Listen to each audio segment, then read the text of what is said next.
Okay, so I just looked at my background, and I would like to start with an apology. Yeah, this is what my homemaking skills are like. Shit, I'm not cleaning this up. No, just ignore the mess. Look at my pretty face, okay?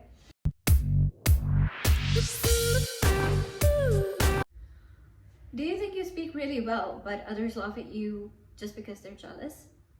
Let's put that to test and see if it's just jealousy or if there's actually something off about your accent. There's this thing called overly exaggerated accents. Instead of explaining it, how about I just show you? Always remember one thing, on the road to success, there is always we. Behind you, praying for you, and supporting you. Never love that person. Now, you might have seen memes and jokes about this young girl with this unusual accent. And first of all, let's take a moment to acknowledge how pathetic it is for a population to be mocking a growing kid for speaking a certain way. Like, seriously, man, find better things to laugh about. Anyway, getting back to accents, I get off track a lot. I don't know why that is. Now, coming back to accents, the essence of a language is communication. Languages exist because we have to communicate. If we didn't have to communicate, they wouldn't exist.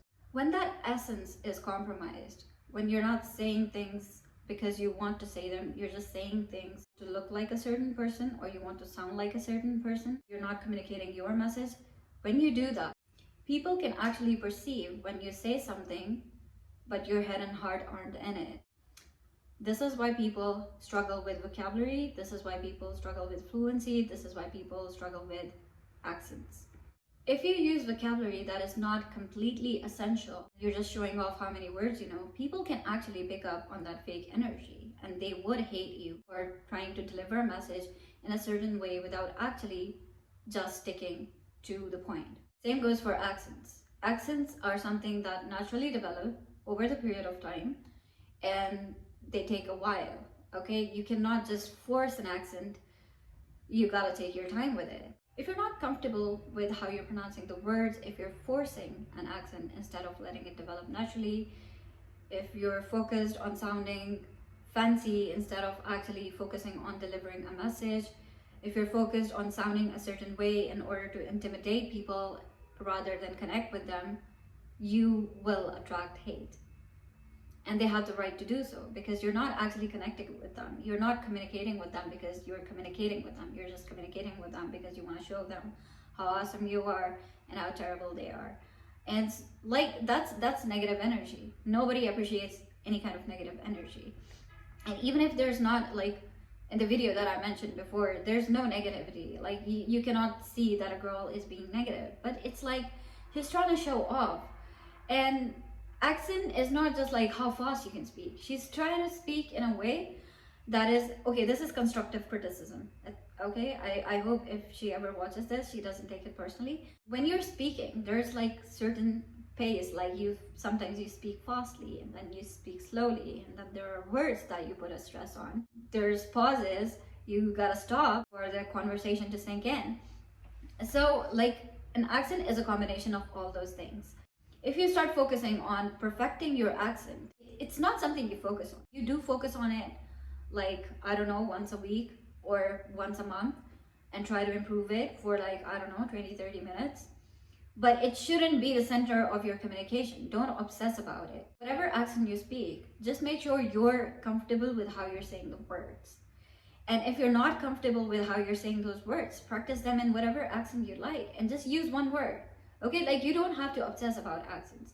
The more you obsess about them, the less you would start focusing on the actual communication. And the accents develop naturally, they take time. You gotta put in the consistent effort into recording yourself and listening to yourself and seeing how well you're speaking and how would a normal person speak who would be trying to say the same thing. Just maybe try it in another language. So no, people are not jealous of you if you're getting more criticism than compliments about your accent. If you're getting more criticism, it's just that there might actually be something wrong with your accent.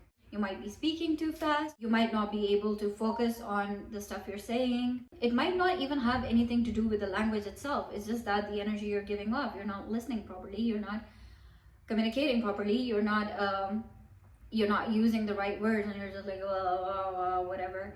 When kids start to speak a language, they say shut up quite a lot. When kids start to learn English as a second language, the one word they know, the one phrase they know is shut up, okay? And they just say that to whatever the answer is. And like shut up, if they say it in a very fancy way, you might appreciate it, okay? But only if it's appropriate. So it's not really about the language either. It's not really about accents either. It's the essence of a language is communication. So if you're compromising on your communication, no matter how good your accent is, no matter how many words you know, people are gonna hate you, okay? So the focus should always be communication. It's not that you've got to speak a certain way, you've got to act a certain way, you've got to show to people that you can speak a certain way. No, it's just about how you speak and how well you're capable of delivering your message in another language. Like for example, I'm going off script for the last, 7-8 minutes. And I actually have things on my mind, and I actually have things that I want to communicate, and I have enough words. I know sentence structure well enough that I don't have to script it in order to communicate it to you. In the beginning of the video, you might have noticed that I'm not as connected with you as I am after the mid of the video, because I am actually speaking things out of my heart. And I'm also, like in the beginning, I'm not really a very good actor. So, okay, that was premature. Anyway, as a girl, I shouldn't be doing premature things. So yeah, that's it. And don't obsess too much about any language, okay? You'll learn it with time. Just give it like 5-10 minutes, talk to me on live, and I don't know, you can do whatever you want. You can talk to anybody, you can talk to yourself, you can record yourself, you can even send me your recordings and I listen to them, because I'm like a very, very, very free person some days. So like I'm not here because I'm here because I actually want to help you out. And one of the things that would really help you with your English communication is trying to write things down, okay? Like if you want to say a sentence, just write it down, even in the broken English, and give it to me, and I will fix it for you without telling you any rules. And you just have to fix enough sentences in order to be able to speak properly or write properly, okay? So that is it for today. I need to go take my makeup off because my eyes are just If you're not comfortable with how you're pronouncing the words, if you're forcing an accent instead of letting it develop naturally, if you're focused on sounding a certain way instead of dropped my notepad, the fuck, okay, shit, gotta do it again, man.